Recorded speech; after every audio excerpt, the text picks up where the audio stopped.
Good evening and thank you for joining us tonight. I'm Felicia Lawrence. Thousands of families and students are bracing for a huge shift in where they go to school and what they learn.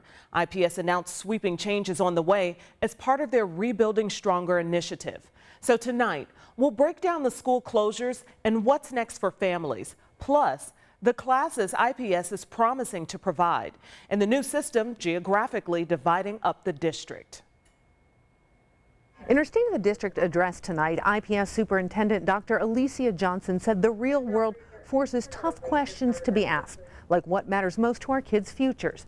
Johnson released the district's Rebuilding Stronger draft plan that outlines what the district sees as mattering most. With the plan come some big changes in the way IPS operates going forward. The plan calls for keeping IPS high schools the same, but all other schools will see changes. Every elementary school will have at least 350 kindergarten through 5th grade students. Every middle school will have at least 500 6th through 8th grade students. Right now, some IPS schools run from kindergarten through 8th grade, with some middle schools only for 7th and 8th graders. The district says the changes will allow for more consistent options across all schools.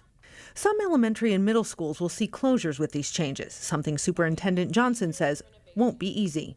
This is not a recommendation that I make lightly. Every one of our schools is a neighborhood institution with traditions and memories attached.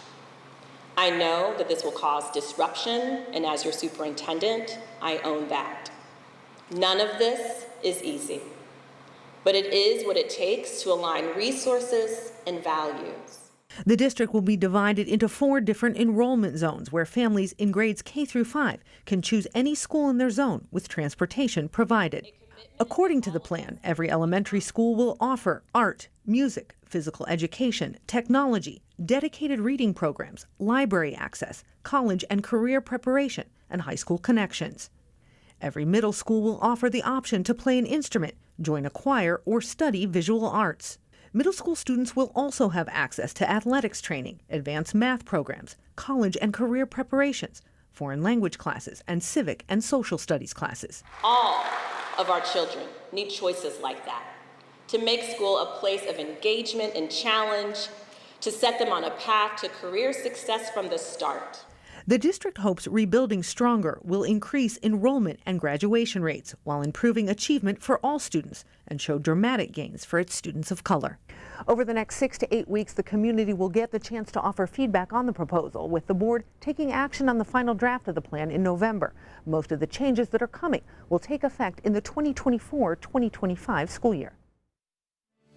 Again, the most challenging part of this plan is consolidation, closing schools and uprooting kids. So we wanted to give you a closer look at which schools are affected, why, and what will happen if your child goes to one of these. So here's the list of the 7 schools consolidating or closing in the next year.